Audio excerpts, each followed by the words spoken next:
তবে যে জায়গাটা আসা হয়েছে আপনাদের, এই জায়গাটার নাম ছিল খুশবু বাগ। কেননা এই জায়গাটাকে আলীবর্দী খাঁ খুব ভালোবাসতে।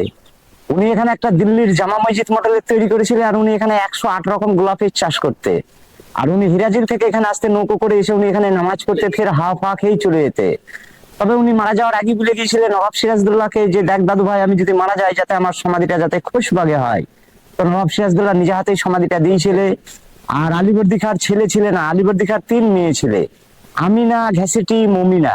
তো মমিনার সমাধিটা এখানে পাবে না। মমিনার সমাধিটা রয়েছে বিহার পাটনায়। যে প্রথমের সমাধিটা পড়ছে, এই সমাধিটা হচ্ছে নবাব সিরাজদৌল্লাহর নানির সমাধি, সরফেন্নেসা বেগম। ইনি বেগমদের ভিতরে বড় ছিলেন বলে ইনার সমাধিটা প্রথমে।